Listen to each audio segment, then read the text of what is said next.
Hello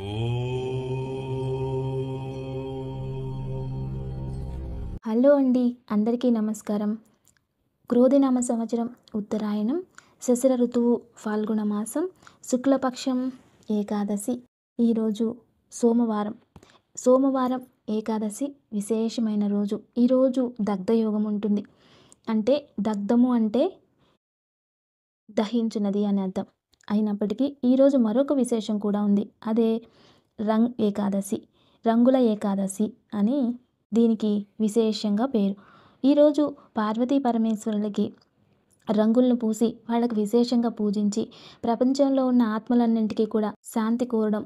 భూతనాయకుడైనటువంటి భూతాలు కూడా ఈరోజు రంగులు వేసుకుంటాయి. అలాగే మానవులు కూడా వేసుకుంటారు. అంతేకాదు, మనకి రాబోయే రోజుల్లో హోలీ పర్వదినాన్ని పౌర్ణమి రోజు రాధాకృష్ణుల గుర్తింపుగా ఆచరిస్తే ఈ యొక్క రంగ్బరి ఏకాదశి సాక్షాత్ పార్వతీ పరమేశ్వర్ల కోసం దేవతలు ఆచరించిన రంగ్బరి ఏకాదశి మహాశివరాత్రి రోజు వివాహం అయితే, ఈరోజు రంగ్బరి ఏకాదశి రోజు వాళ్ళు వివాహోత్సవం అయిన ఏదైనా కార్యక్రమాలు ఉంటాయో ఆ కార్యక్రమాలను జరిపిన రోజు. ఈరోజు ప్రకృతి ప్రకారం పార్వతీ పరమేశ్వరుల కలయిక విశేషం. ఎంత మహోత్తరమైన కార్యము అంటే, సాక్షాత్ ప్రకృతిలో ఉన్న శివకిరణాలు ఏవైతే ఉంటాయో ఆ ఒక రజస్సు అనే కిరణాలు భూమికి తాకంగానే ఒక పైరు ఎలా అయితే ఉత్పత్తి అవుతుందో, దానిలో జీవకళ ఎలా అయితే వృద్ధి చెందుతుందో, అలా పార్వతీ పరమేశ్వర కలయిక వల్ల ప్రకృతి అంతా కూడా ఆహ్లాదకరంగా పండుగ వ్రతాన్ని ఆచరించినటువంటి రోజు. ఆ రోజే రంగ్బరి ఏకాదశి. ఈరోజు సూర్యుని కిరణాలలో వ్యత్యాసం వస్తుంది, ప్రకృతిలో వ్యత్యాసం వస్తుంది. ఇక ఈరోజు సూర్యోదయం సూర్యాస్తమయ సమయాలలో వ్యత్యాసం వస్తుంది. ఈరోజు చలికాలం, ఎండాకాలం, గాలి ఇవన్నింటిలో కూడా అంటే ఈరోజు ప్రకృతిలో పంచభూతాలలో కూడా కాస్త మార్పు అనేది వస్తుంది. ఇది ప్రకృతిలో జరిగే అద్భుతమైన విశేషమైన ఒక పరివర్తన. అందుకే ఈరోజు ఇటువంటి రోజు మనం భక్తి భావనలతో ఆ పార్వతీ పరమేశ్వరుల నామస్మరణ చేయడం వలన మన శరీరంలో చక్రాలు జాగృత వ్యవస్థకు వచ్చి మనం మానసికంగా శారీరకంగా ఆరోగ్యవంతులం అవుతాం. ఆత్మబలం పెరుగుతుంది. ఇటువంటి దివ్యమైన శక్తి ఆ ఒక ప్రకృతి రిలీజ్ చేస్తుంది. ఈరోజు ఎవరైతే ధ్యానం చేస్తారో, ఎవరైతే తపస్వికులై ఉంటారో, ఎవరైతే ఈరోజు ఏకాగ్రతగా మౌనంగా భగవంతుని నామస్మరణ చేస్తారో ప్రకృతి అంతా వాళ్ళకి ఆకర్షిస్తుంది. అటువంటి దివ్యమైన అద్భుతమైన శక్తి ఈ రోజులో ఉంది. అందుకే దీన్ని సర్వము జగత్తులో ఉన్నటువంటి దేవతలందరూ కూడా వాళ్ళల్లో ఉన్న శక్తిని అభివృద్ధి చేసుకోవడానికి కోసమే ఈరోజు రంగ్బరి ఏకాదశి చేశారు. ఈ రంగ్బరి ఏకాదశి చాలా విశేషమైనటువంటిది. అయితే ఈ రంగ్బరి ఏకాదశి రోజు మనం పార్వతీ పరమేశ్వరుల నామం మనకి మహోత్తరమైనది. ఈ రంగ్బరి ఏకాదశి రోజు పార్వతీదేవి పరమేశ్వరుణ్ణి సతీదేవిగా వివాహం చేసుకుంది. అమావాస్య రోజు తదుపరి సతీదేవి అవతారం అంత్యమైన తర్వాత పార్వతి రూపంగా జన్మిస్తుంది. ఎవరు? పర్వతరాజు కూతురు. ఈ పర్వతరాజు కూతురుని వివాహం చేసుకొని వాళ్ళిద్దరూ కూడా భూలోకానికి అంటే కైలాసం నుండి కాశీక్షేత్రానికి ఈ పార్వతీ పరమేశ్వరుల కలయిక కోసం కాశీక్షేత్రానికి వస్తారు. మణికర్ణిక కాశీక్షేత్రంలో దానికి ముందు వాళ్ళు ఏం చేస్తారంటే, సాక్షాత్ కాశీక్షేత్రం ఎవరిది? దానికి ముందు మహావిష్ణువుది. మహావిష్ణువు ఏదైనా ధ్యానం కోసం కావాలి నా క్షేత్రం అంటే దాన్ని అందిస్తారట. తర్వాత అక్కడ వాళ్ళు చేసిన తర్వాత ధ్యానం చేసి వాళ్ళు ముందుకు వెళ్ళిపోతూ ఉంటే మహావిష్ణువు వైకుంఠానికి వెళ్తూ ఉంటే ఆ సమయంలో మహావిష్ణువు చెవులో ఉన్న ఒక కుండలి అంటే కమ్మ కింద పడిపోతుందట. అందుకే దాన్ని మణికర్ణిక అన్నారు. అలా కాశీక్షేత్రంలో వాళ్ళ కలయిక జరిగింది ఈ ఒక రోజు. అందుకే దీన్ని రంగ్బరి ఏకాదశి అని ఆచరిస్తారు. అయితే మనం ఈరోజు భక్తి భావనలతో ఓం పార్వతీ పరమేశ్వరాయ నమః అనే నామాన్ని జపించి శక్తిని పొంది తదుపరి ఈరోజు విశేషం ఏమిటి అంటే, ఎలాగో సోమవారం కదా, ఖచ్చితంగా కాస్త శుభమహత్యం తెలుసుకుంటే ఎంతో పుణ్యం. ఓం పార్వతీ పరమేశ్వరాయ నమః. ఓం పార్వతీ పరమేశ్వరాయ నమః. ఓం పార్వతీ పరమేశ్వరాయ నమః. ఇక ఈరోజు ఉంగరం వేలు, చూపుడు వేలు, మధ్య వేలు ఈ మూడు కూడా మన ఎడమ చేతిలో ఇలా పెట్టుకొని ఈ వేలుని దీన్ని ఇలా తాకితే ఇది ప్రకృతి ముద్ర. గుర్తుంచుకోండి, ఇది ప్రకృతి ముద్ర, బ్రహ్మముద్ర, జ్ఞానముద్ర, కపాల ముద్ర అని కూడా అంటారు. దీన్ని ఈ ముద్రను వేసుకొని ఈరోజు ఎవరైతే తాంత్రిక సాధన చేస్తారో మరియు జ్ఞాన సాధనలో ఉంటారో వాళ్ళు ఈ చూపుడు వేలును బొటన వేలుకి టచ్ అవ్వాలి. ఈ 3 వేళ్ళు దీంట్లో పెట్టాలి. ఇలా పెట్టి ఓం క్లీం శంకర శంకరాయ నమః, క్లీం శంకరాయ నమః అనే నామాన్ని జపిస్తే వాళ్ళ కోరికలు తీరుతాయి. మంచిది కోరుకుంటే మంచిది, ఎవరికైనా చెడు కోరుకొని మాత్రం ఈ జపం చేయకండి. మనకు ప్రశాంతత కావాలి, శివానుగ్రహం కావాలి అని కోరుకుంటూ ఈ మంత్రాన్ని ఈరోజు 108 సార్లు జపించినట్లయితే అది సిద్ధిస్తుంది. ఈ ముద్ర వేసుకోవాలి. ఈ 3 వేళ్ళు మీ అరచేతులు ఎడమ చేతిలో పెట్టుకుని బొటన వేలికి చూపుడు వేలు టచ్ చేసి, ఆ మధ్య వేలిని చూపుడు వేలికి, మధ్య వేలిని బొటన వేలికి టచ్ చేసి ఎన్నిసార్లు అయితే అన్నిసార్లు ఏకాగ్రతగా పెట్టుకోవాలి. దాన్ని జపించి తదుపరి 2 చేతులు ఇలా ఉంచి తర్వాత ఇలా కళ్ళకి ఆహ్వానించి తర్వాత ఈ వేళ్లల్లో కళ్ళకి ముట్టేసుకొస్తే ఆ ధ్యానం ఫినిష్ అయినట్టు.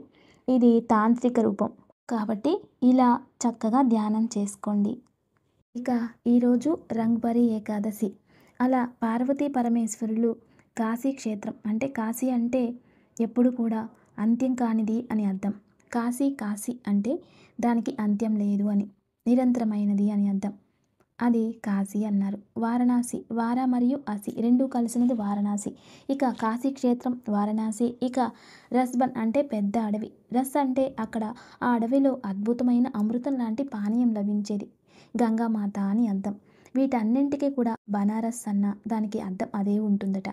తర్వాత వారణాసి, కాశీ సాక్షాత్ సంస్కృత కాశీ అంటే వినాశనం లేనిది కాశీ అని అర్థం.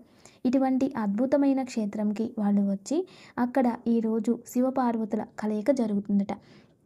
కలయిక జరిగిన తర్వాత వాళ్ళు అక్కడ దైవగణాలు, శివగణాలు ఇవన్నీ వచ్చి ఈ రంగుబరి ఏకాదశిని ఆచరిస్తారు. అలా ఈరోజు మనం వస్త్రం పైన పార్వతీ పరమేశ్వర విగ్రహాలు ఉంటాయి కదా, అవి పెట్టి ఒక 7 రంగులని చక్కగా మనం చేసుకుని ఆ పార్వతీ పరమేశ్వరులకి అర్పించి నెయ్యి దీపాలు వెలిగించి పూజించి యథాశక్తి నైవేద్యం పెట్టాలి.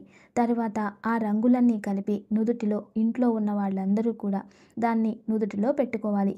ఇలా చేసుకొని ఆ పార్వతీ పరమేశ్వరుల్ని పూజించాలి.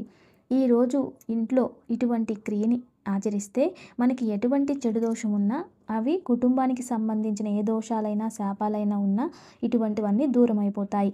అలాగే పితృదేవతల ఆశీస్సులు, దైవాశీస్సులు ప్రాప్తిస్తాయి. ఇక రెండోది, ఈరోజు ఇటువంటి కార్యక్రమాన్ని ఆచరించినట్లయితే మనము ఎవరికైనా మాట ఇచ్చుంటాం, ఆ మాట నిలబెట్టుకోకపోయినా, అలాగే భగవంతుడికి మనం ఏవైనా మొక్కులు మొక్కొని ఉంటాం. నాకు ఇది జరిగితే నేను ఇది చేస్తాను స్వామి అని భగవంతుడికి మొక్కుకొని ఉంటూ ఉంటాం. కానీ ఒక్కొక్కసారి అవి తీర్చుకోలేకపోతాం. అది నెరవేర్చకపోతే అది మహా ప్రమాదమే అవుతుంది. దేవుడైతే మనకి చెడు చేయరు, కానీ ప్రకృతికి తెలుసు కదా నువ్వు ఆక్రోషంలో ఉన్నావని. తర్వాత నువ్వేమనుకున్నా జరగవు, అవి అక్కడే ఆగిపోతాయి. అందువల్ల అవి జరగాలి అనుకుంటే ఖచ్చితంగా మనం ఏం చేయాలి? మనం మాట ఇచ్చింది ఏదైతే వాగ్దానం చేసామో అది నెరవేర్చుకోవాలి. వాగ్దోషాలని కొన్ని ఉంటాయి. అంటే మనం ఏదైనా మాట ఇచ్చేసిన తర్వాత అది నడుచుకోవాలి దానికి అనుగుణంగా. లేదు అంటే అది వాగ్దోషం ఏర్పడుతుంది. అప్పుడు వేరే సంకల్పాలు సిద్ధించవు. కానీ ఎక్కడో ఒక చోట ఆ కర్మ వెంటాడుతూ ఉంటుంది. లేదు అంటే ఆ మాట చెప్పకూడదు. దేవతలకి అలా మన జీవితంలో దేవతలు కావాలి అని ఏది కోరుకోరు. మనమంతా మనమే ఇస్తే తర్వాత దాన్ని నడుచుకోవాలి తప్పకుండా అనేది ఇక్కడ. అలాంటిది ఈ రంగ్ దర్బార్ రోజు ఈ శుభగణాలకు మీరు ఏదైనా మాట ఇచ్చి మొక్కులు మొక్కి తెలిసి తెలియకుండా అది కావాలి ఇది కావాలని ఇది చేసి పెట్టాను దేవుడా అని చెప్పి మర్చిపోయి ఉండేవాళ్ళు చాలామంది ఉంటారు. అటువంటి వారు ఈరోజు పార్వతీ పరమేశ్వరులకి ఈ 7 రంగులతో అర్చించి పూజించి వాళ్ళ మనసు తృప్తిపడిస్తే ఎన్ని మొక్కులున్నా అవన్నీ తీరిపోయినట్లే. ఇది ఈరోజు ఆచరించి సాయంత్రం మళ్ళీ ఆ పూజించిన రంగులన్నీ తీసి పెట్టుకుని రేపు ఉదయాన్నే ఎవరైతే స్నానం చేస్తారో ఆ నీళ్ళల్లోకి ఇవి వేసుకొని స్నానం చేయాలి. అప్పుడు ఆ నీళ్లు శరీరం పైన ఎప్పుడైతే పడతాయో అది శరీరంతో పాటు దేహశుద్ధి, మనశ్శుద్ధి, ఆత్మశుద్ధి అని త్రికరణ శుద్ధి అంటాం, అది జరుగుతుంది. ఉదయాన్నే ఆ రంగుల్ని కాస్త నీళ్ళల్లో కలిపి మనం స్నానం చేయాలి. ఇది మన శాస్త్రంలో ఉంది. అంటే ఈ రంగ్బరి ఏకాదశి రోజు వారణాసిలో ఇదే విధానంగా ఆచరిస్తారు.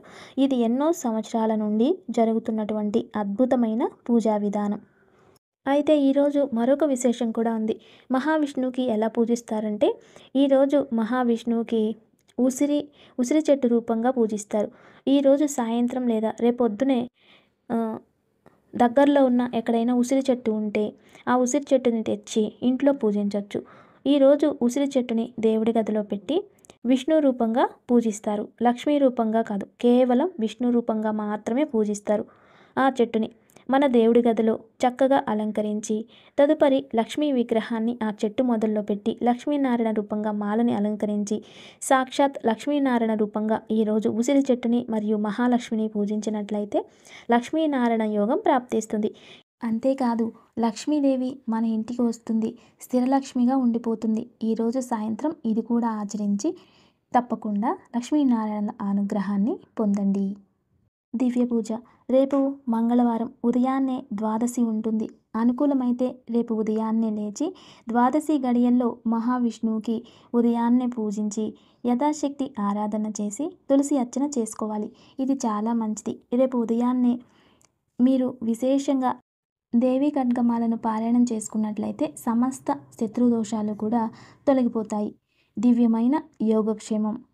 సోమవారం పుష్యమి నక్షత్రం ఉంటుంది. ఈరోజు సాయంత్రం దగ్గరలో ఎక్కడైనా రావి చెట్టు ఉంటే, దేవాలయం దగ్గర అయినా సరే ఒక రావి చెట్టు ఉంటే ఒక చెంబుతో నీళ్లు తీసుకొని అందులో చిటికెడు నువ్వుల నూనె వేసి దాన్ని చెట్టుని ముట్టుకోకుండా 9 ప్రదక్షిణాలు చేసి, స్వామి అశ్వత్థనారాయణ నాకు సమస్త విధమైన శత్రుబాధ నుండి విముక్తి చెయ్యి, శనిదోషం నుండి నివృత్తి చెయ్యి అని ఆ ఒక నీరు చెట్టుకు పోసేసి రావాలి. అది కాలేదు అనుకున్నప్పుడు దగ్గరలో ఎక్కడైనా నవగ్రహాలు ఉంటే ప్రదక్షిణ చేసుకొని రండి. శనిదోషం నుండి విముక్తి లభిస్తుంది. లేదు ఇంట్లోనే ఆచరిస్తాము అంటే ఇంట్లోనే కూర్చొని కాలభైరవ అష్టకమైనా చదువుకోండి. కాస్త శత్రుబాధ తగ్గిపోతుంది. నమస్తే. Thanks for watching.